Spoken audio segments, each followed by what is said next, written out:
여러분 정말 부흥을 갈망하십니까?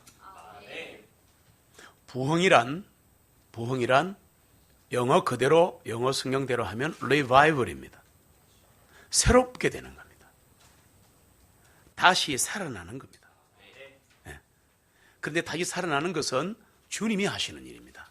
내가 하는 거 아닙니다. 그러나 나도 준비가 되어야 합니다. 주님은 뭘 하시고 나는 뭘 하고 가정과 교회는 뭘 해야 되는가? 이것이 오늘 주제입니다. 초대교회는 부흥의 시대였습니다. 매일매일이 부흥의 시대였습니다. 여러분 참 대한민국이 어렵습니다. 유튜버를 보시면 정신이 하나도 없습니다. 이러다가 나라가 폭삭 망하는 거 아닌가 할 정도로 지금 경제가 어려운 것은 이제 말을 안 합니다. 서로가. 기업들이 지금 외국으로 옮기고 베트남으로 옮기고 난리가 났습니다. 그냥 줄일게요. 정치, 경제, 기업, 가정, 도덕, 교육, 안보, 나라가 지금 요동치고 있습니다. 그러면 예수 믿는 사람은 여기에 대한 해답이 뭐라고 생각하십니까? 데모하고 무슨 집회를 해서 이게 해결될 일이면 제가 죽어도 앞장설 겁니다.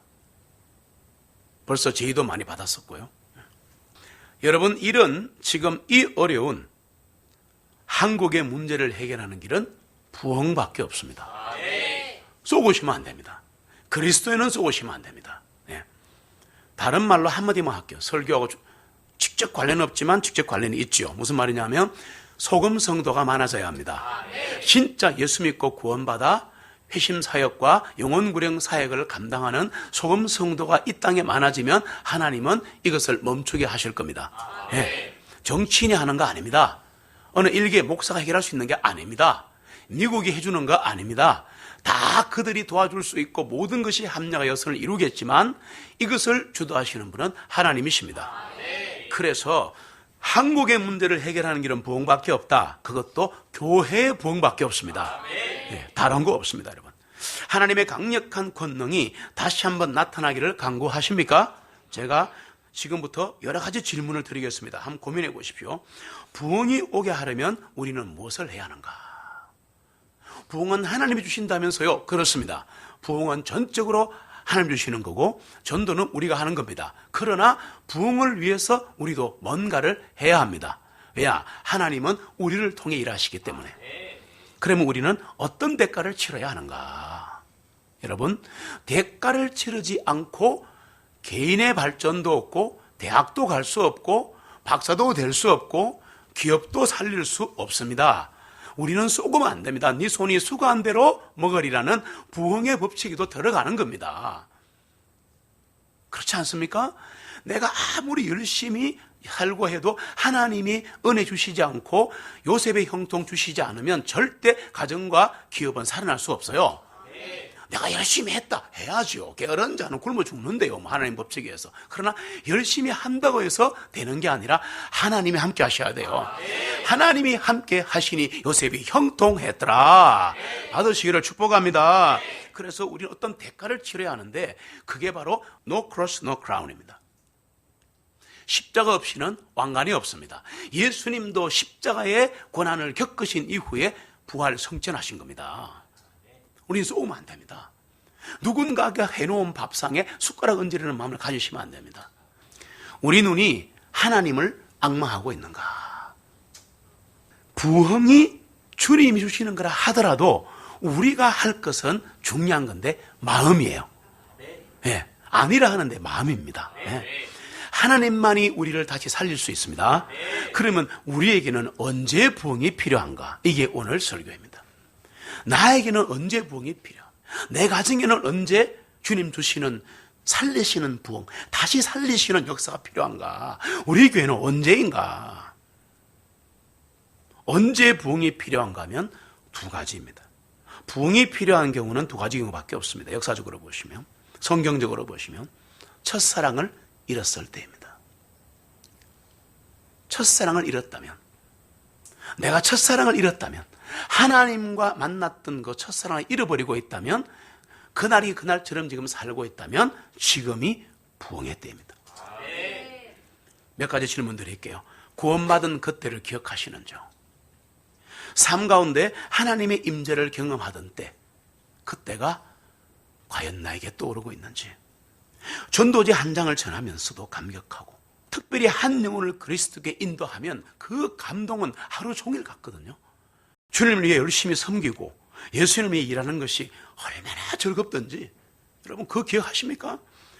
성경 읽으면 막 꿀이 뚝 떨어지는데, 야, 진짜 웬만한 게임이나 영화는 제가 무협지 좋아하는데 무협지 상대가 안 돼요. 정말 오늘도 나에게 이런 감격이 있는지, 구원의 감격, 하나님이 함께 하셨던 감격, 저는 새록새록 살아납니다. 설교 준비하면서 주님의 기쁨이 내 마음에서 다 떠나버렸구나. 첫사랑이 식고 이제는 만사가 심드렁해지고 그저 모든 게 의무적이고, 식당 봉사를 하든 그냥 전도를 하든 모든 게 의무고 예배를 오는 것조차도 의무적이라면 나는 지금 죽어 있는 겁니다. 완전히 끝난 거예요, 이게 지금. 그거 아세요? 에너지가 떨어진 거예요, 에너지원이. 예배를 드려도 기쁨이 없고 찬송을 해도 감격이 없고 그냥 입 오물락 하다 그냥 밥도 그렇게 먹으면 죽어요. 꼭꼭 씹어야지. 방금 말씀드린 이런 일이 나에게 지금 일어나지 않고 있다면 지금 나에게는 부흥이 필요한 겁니다. 진짜 나에게 부흥이 필요한 거예요. 첫사랑을 잃어버렸다면, 구원의 감격과 하나님의 임재하심, 하나님이 나와 함께 하신 경험이 사라져버렸다면 지금이 부흥의 때입니다. 또 하나 있습니다. 언제 부흥이 필요한가 하면 두 개밖에 없어요, 성경에는. 영혼에 대한 부담이 사라졌을 때입니다. 영혼에 대한 부담이 있어야 합니다. 영혼에 대한 부담이 사라졌다? 부흥이 필요한 때입니다. 들어보세요. 내가 사랑하는 사람이 멸망의 길을 가고 있는데 나 혼자 하늘을 향해 즐겁게 간다? 주와 같이 길 가는 것 찬양한다고 되는 게 아니에요. 그게 아니에요. 그 찬양은 영혼에 대한 부담이 살아나면 그 찬양이 그렇게 뜨거울 수가 없어요, 여러분. 진짜일 때 찬양이 되는 겁니다. TV에서 군가를 부르면 별 감동 없어요. 적막한 산하 부르는데 그냥 잘 부르네, 가요 무대 끝입니다. 아무런 텔레비 끄면 끝이에요. 예? 사나이로 해봤자 텔레비에서만 하는 거예요. 그런데 내가 군인이 되어서 진짜 그 노래 부르면 피 터집니다. 눈물 납니다. 전후에 막 살아납니다. 그거 알아요? 내가 주인공이 돼야 합니다. 예, 내가 주인공이 돼야지 옆 사람이 주인공이 되고 나는 곁다리로 가면 그건 예비군이나 그건 민방위예요. 아무런 부담도 없고 눈물은 마른 채 내가 사랑하는 사람들이 멸망의 길을 가고 있는데 나는 만족합니다. 거짓말이에요. 영적으로 거짓말이라고 말입니다. 내가 하늘을 향해 갈 때 그들은 지옥으로 향하고 있는 거 잘 알면서도 왜 이렇게 우리는 대충 살아가나 이 말이에요. 내 부모, 내 자식, 내 남편, 내 아내, 내 형제, 내 자매, 내 친척, 내 친구, 잘 들어보세요. 내 부모, 내 자식, 내 남편, 내 아내, 내 형제, 내 자매, 내 친척, 내 친구, 여기까지만이라도 잃어버린 모르는 영혼은 빼더라도 이 중에서라도 이 사람들이 어떻게 있는가? 나는 구원받고 이들은 버림받았는데 부담을 느끼지 못한다. 정죄식만 가지고 있다. 아닙니다. 그게 아닙니다. 내 집안 식구 가운데 구원받지 못한 아들과 딸이 있는데 어떻게 태어나게 밥 먹고 잠잘 수가 있습니까? 아들이 지금 만약에 감옥 갔다고 생각해 보세요. 예? 아들이 지금 전쟁터에 가 있다고 생각해 보세요. 전쟁터에가 총알이 날아오는데 거기에 아들, 딸이 가 있다.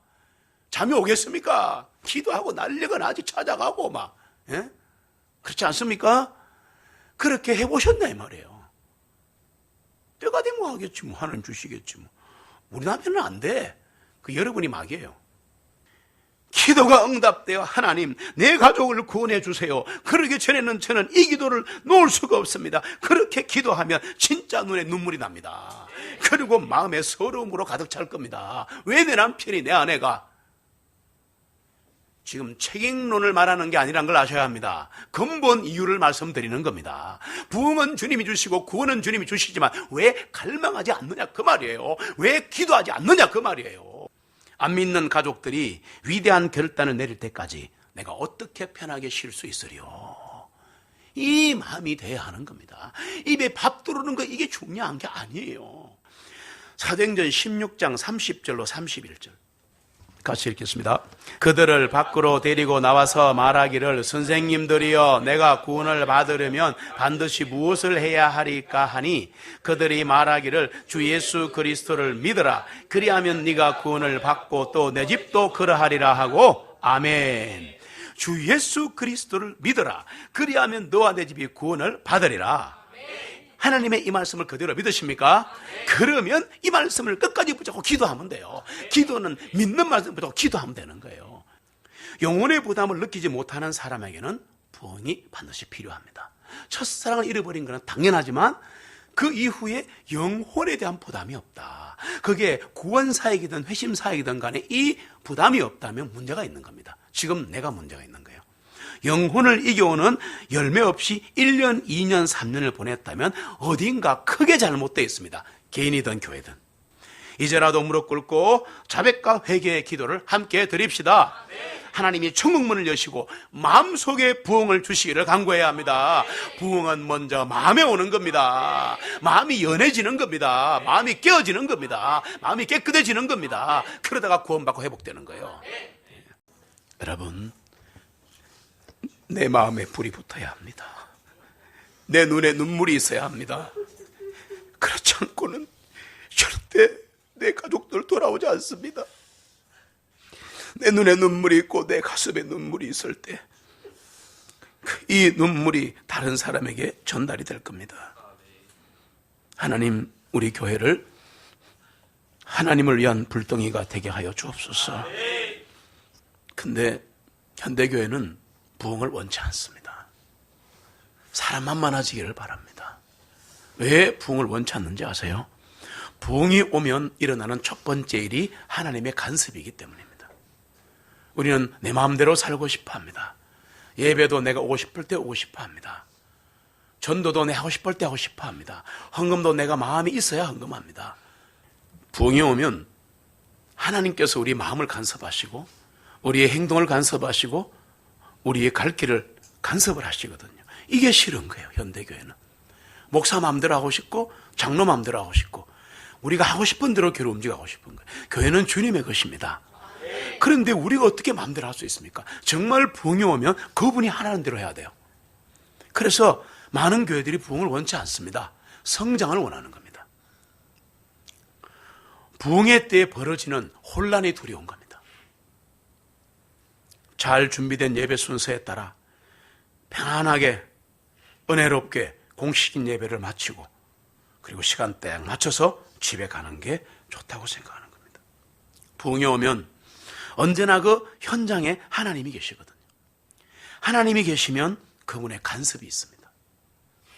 여러분 그거 아십니까? 내가 한 그 무슨 그 작은 그 돈 몇 푼 헌금 드린 거, 내가 하나님께 드린 뭐 어떤 간증, 뭐 전도 몇 사람 한 게 여러분 대단하고 생각하시는데 하나님이 움직이시면 하나님은 모든 분의 하나님이시란 말이에요. 예? 그러면 우리가 부흥을 갈망하면 그걸 다 주실 건데, 부흥을 갈망하면 주실 건데 우리는 부흥을 갈망하지 않습니다. 갈망하지 않습니다. 사도행전 8장을 보시면 부흥이 오면 하나님의 간섭이 시작돼요. 사도행전 8장 1절로 4절에 보시면 제가 읽을게요. 사울이 그의 죽음을 마땅히 여기니라. 바울 되기 전에 사울입니다. 그때 예루살렘에 있는 교회에 대한 큰 박해가 일어나 사도들을 제외하고는 다 유대와 사마리아 지역으로 널리 흩어지니라. 경건한 사람들이 스데반을 옮겨 장사 지내고 그를 위해 크게 애도하니라. 지금 스데반이 돌에 맞아 죽었습니다. 이스라엘 전역에 교회에 대한 박해가 일어납니다.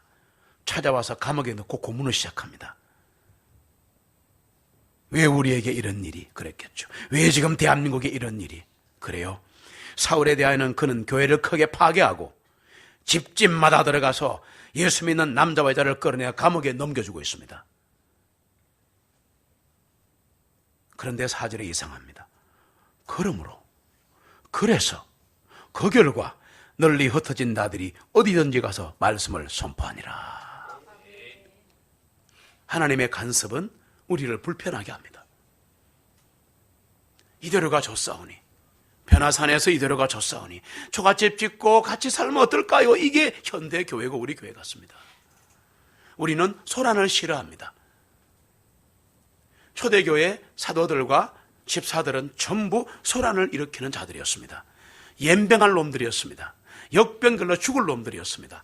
천하를 어지럽히는 자들이었습니다. 종교를 무너뜨리는 자들이었습니다. 가치관을 무너뜨리는 자들이었습니다. 우리하고 다른 행실을 전하니 저들을 죽여야 한다는 말이었습니다. 그런데 하나님은 폭발시키는 겁니다. 8장 25절에 보시면 이 일이, 이 흩어진 자들이 말씀을 전하면서 빌립이 사마리아 성읍에 내려가서 그리스도를 선포하면서 막 지역을 따라 내려오는 중입니다.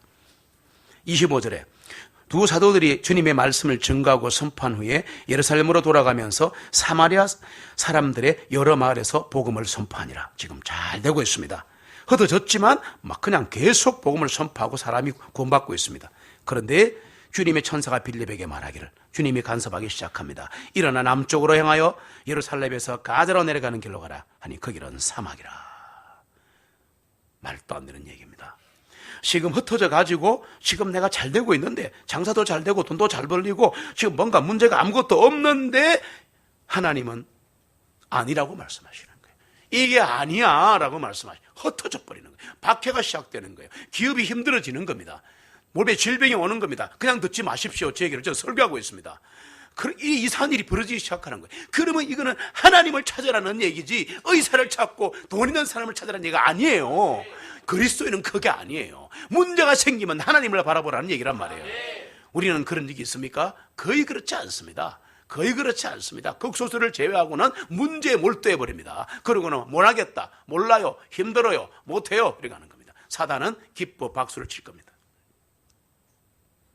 이 일 왜 나타났느냐? 너는 지금 잘 되는 곳에서 예루살렘으로 돌아가면서 사마리아의 여러 마을에서 복음을, 사마리아 사람들은 복음을 받을 사람들이 아니란 걸 아셔야 합니다. 역사적으로. 그런데 복음이 막 선포되니까 얼마나 기쁘겠어요. 와, 전도가 된다. 와, 숫자가 불어난다. 이런 말이에요. 막 난리가 났어요. 헌금이 들어온다. 난리가 나는데, 예배당이 지어진다. 난리가 나는데 사막으로 가라. 이게 사막에 정갈밖에 없는데 못 가요. 힘들어요. 옷도 준비 안 돼 있어요. 낮에는 50도예요. 50도 다 죽어요. 밤에 영하 20도인데 내보고 죽어라 말입니까? 이게 현대교회입니다. 왜 가라 했느냐? 이디오피아의 여왕 간다게 밑에 재정을 담당하는 가장 큰 권세를 가진 내시가 지나가는 걸 하나님이 아시고 보내서 그를 구원시켜서 아프리카 전역의 역사상 이디오피아가 첫 기독교 국가가 되는 겁니다. 그를 위해서 한 사람 보내는 거예요. 한 사람이 그렇게 중요한데 우리는 떼거리만 중요한 거야. 떼거리만. 한 사람에게 몰입해야지. 그렇잖아요? 그 한 사람이 세상을 살릴 수 있어요. 그걸 아셔야죠. 그걸 아셔야죠. 오늘 여기 모인 사람 중에 어느 사람이 하나님의 역사를 받아 부흥의 역사의 주인공이 되면 이 사람이 수천 명을 전도할 수 있습니다. 저는 그거 알고 있습니다. 사도행전은 읽어보시면 하나님의 간섭을 많이 볼 수 있습니다. 소란하고 소사태가 벌어지죠. 계획대로 되는 일이 아무것도 없어요. 베드로도 바울도 빌립도 모든 사도 그런 소란과 기적과 하나님의 간섭을 경험했습니다. 우리 교회가 경험하기를 원합니다. 그럼 부흥은 누구를 위한 건가? 성령의 부어심이 있고 막 영혼이 구원받고 질병이 고쳐지고 막 이런 일이 일어나는 이 부흥은 누구를 위한 건가? 누구보다 하나님의 백성을 위한 겁니다. 우리를 위한 거란 말이에요. 부흥은 우리를 위한 거예요. 우리는 쏟고 있는 겁니다. 이건 전도 개념이 아니에요. 부흥은 구원받지 않은 사람을 위한 것이 아닙니다. 부흥은 구원받은 사람을 위한 거예요. 교회를 위한 거예요. 그런데 부흥이 일어나면 믿지 않는 자들이 그리스도께 돌아오는 부흥은 역사상 한 건도 없습니다. 부흥은 우리를 위해 주신 건데 우리가 부흥되는데 믿지 않는 자들이 막 그냥 하나님 앞에 돌아오는 거예요. 이 역사가 일어나는 겁니다. 그 사람들이 교회에 와갖고 숫자가 불어나서 부흥되는 게 아닙니다. 저는 성경을 아무리 봐도 아니니까 이러는 거 아니에요. 가슴이 터지니까 우리가 먼저 부흥돼야 합니다. 그래야 이걸 보고 사람들이 몰려오는 거예요. 아니 하나님이 보내주시는 거지만 지금 살아있는 교회에 크고 작은 불꽃들이 일어나고 있습니다. 할렐루야. 성령님의 바람이 불어와서 작은 불꽃들이 합쳐서 큰 불이 되기를 소원합니다. 여러분 죽은 사람은 소생할 수 없어요. 잠에서 깨어나셔야 합니다. 그러나 살아있는 그리스도인은 언제라도 부흥될 수 있습니다. 부흥은 반드시 우리에게서 시작됩니다.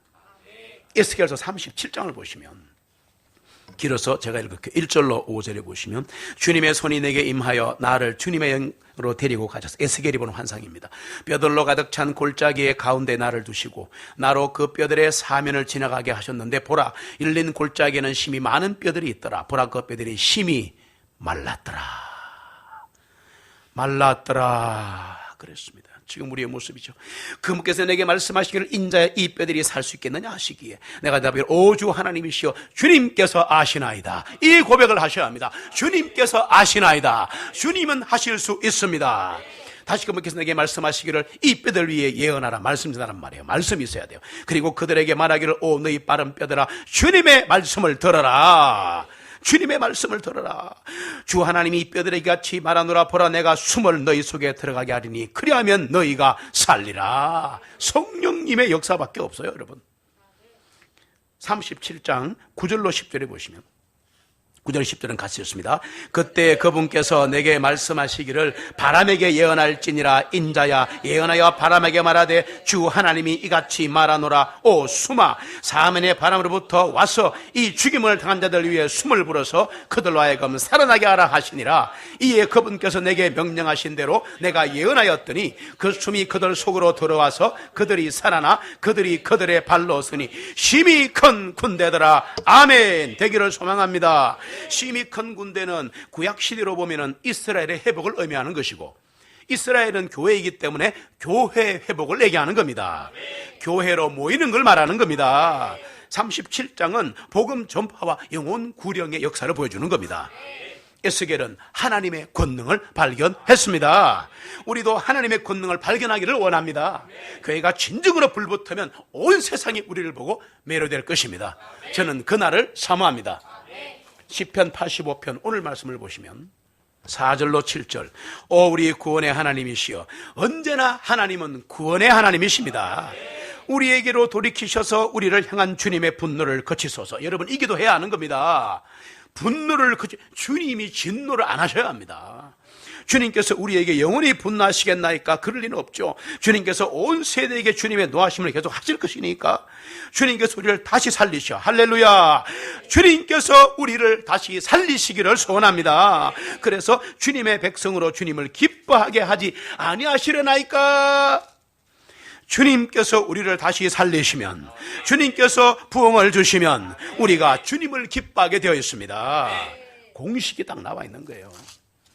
놀라운 말씀 하나 더 읽을게요. 7절에 주님의 긍휼하심을 우리에게 보이시고 주님의 구원을 우리에게 허락하옵소서 그랬는데 9절 같이 읽습니다. 진실로 주님의 구원이 주님을 두려워하는 자들에게 가까우니 영광이 우리 땅에 머물 것이라. 아멘. 주님을 두려워하는 자에게 구원이 가까이 오는 겁니다. 주님을 대충 생각하니까 그렇게 된 거예요. 주님께서 우리를 다시 살리시어 우리가 주님을 기뻐하게 되기를 소망합니다. 주님을 두려워합시다. 주님의 진노를 두려워합시다. 그럴 때 주님의 구원이 일어납니다.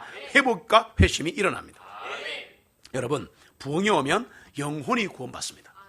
영혼들이 구원받아요. 잘 생각해 보세요. 부흥이 오면 제일 먼저 일어나는 일이 죄를 깊이 각성하는 겁니다. 안 하려고 하는데 죄가 깨달아져요. 성령께서 그 죄를 깨닫게 하시는 겁니다. 처음으로 깊이 각성하시면 구원입니다. 다시 각성하시면 회복입니다. 회심입니다. 여러분 죄는 두렵고 끔찍하며 심각한 것으로 다가오게 됩니다. 오늘날은 죄를 너무 가볍게 여깁니다. 하나님이 보실 때에 죄는 굉장히 두렵고 무서운 일입니다. 왜?